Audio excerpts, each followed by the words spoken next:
नमस्कार दोस्तों, आज की इस वीडियो में हम बात करेंगे कि टाइम ट्रैवल क्या है और क्या टाइम ट्रैवल या टाइम मशीन पॉसिबल है, और अगर है तो इसकी पॉसिबिलिटीज क्या क्या है।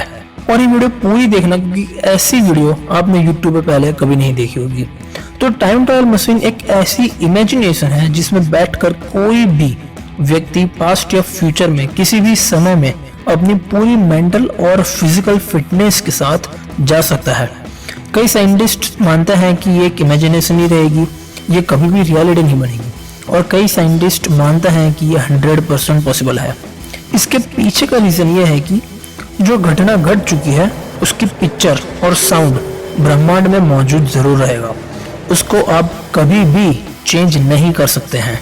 फॉर एग्जाम्पल, आप अभी 12th में हो और आपके 10th में 40% आए थे, और अगर आपके पास टाइम मशीन भी हो तो भी आप वापस उस समय में जाके अपने 40% से 90% नहीं कर सकते, और अगर ऐसा करने गए तो पार्टिकल्स बिखर जाएंगे और अस्पष्ट हो जाएंगे।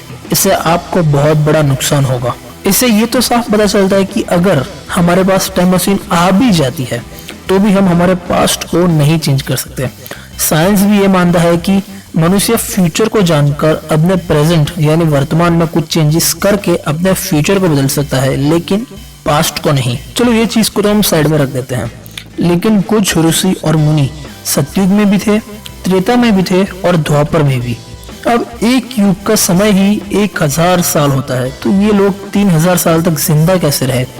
क्या इसका मतलब ये है कि टाइम ट्रैवल करके वापस से धरती पर समय समय पर लौट आते थे? इसका जवाब है कि हमारी समय की अवधारणा धरती के मान से है, लेकिन जैसे ही हम अंतरिक्ष में जाते हैं समय बदल जाता है। जो व्यक्ति ब्रह्मलोक होकर लौटा है उसके लिए तो उसके मान से सिर्फ 1 वर्ष ही लगा होगा। अगर सिंपल लैंग्वेज में बोलूँ तो उसको ऐसा ही लगेगा कि उसने सिर्फ 1 साल बिताया है, लेकिन धरती पर 1 युग बीत चुका होगा, और बुध ग्रह पर तो 4 युग बीत गए होंगे, क्योंकि बुध ग्रह का 1 साल ही सिर्फ 88 डेज का होता है।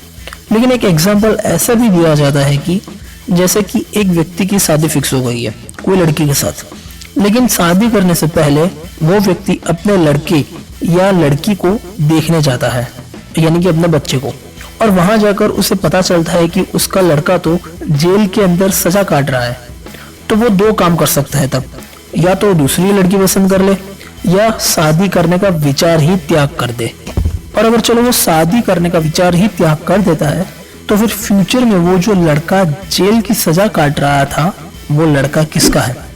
चलो ये भी मान लेते हैं कि उसने शादी ना करने का फैसला किया और उसके बाद वो टाइम में आगे गया और वो उसका लड़का वहां से गायब हो गया, क्योंकि इस व्यक्ति ने तो शादी ही नहीं की। तो फिर भी ये सवाल उठता है कि अगर वो लड़का गायब हुआ तो किधर चला गया, वो भी अचानक से, और अगर वो लड़का जेल में ही है तो भी ये सवाल उठेगा कि इस व्यक्ति ने तो शादी ही नहीं की, तो फिर ये लड़का आया कहाँ से? तो इसके पीछे की मेरी थ्योरी ये कहती है कि अगर टाइम ट्रैवल एग्जिस्ट करता है तो इस ब्रह्मांड में अलग अलग पॉसिबिलिटीज भी एग्जिस्ट करती हैं, और इसी कारण की वजह से जब वो व्यक्ति ये डिसाइड करता है कि मैं शादी नहीं करूंगा तो वो एक अलग पॉसिबिलिटी है और उसका फ्यूचर भी अलग होगा। लेकिन दूसरी पॉसिबिलिटी ये भी है कि वो शादी करेगा। ऐसे करके हजारों लाखों पॉसिबिलिटीज है कि एक पॉसिबिलिटी में उसका एक्सीडेंट हो सकता है और जवानी में ही मर सकता है। तो ऐसे करके हर एक पॉसिबिलिटी का एक अलग ही फ्यूचर है। तो इससे ये साबित होता है कि उसका लड़का तो जेल में जाएगा ही, लेकिन ये चीज फ्यूचर में देख लेने से उसने अपना डिसीजन चेंज कर दिया और उस वजह से पॉसिबिलिटी भी चेंज हो गई। लेकिन दूसरी पॉसिबिलिटी और ब्रह्मांड में वो जेल में होगा। तो बस दोस्तों, आज की वीडियो से इतना ही। अगर वीडियो आपको पसंद आए तो इस वीडियो को लाइक कीजिए, शेयर कीजिए और सब्सक्राइब करना ना भूलें। मिलता है अगली वीडियो में।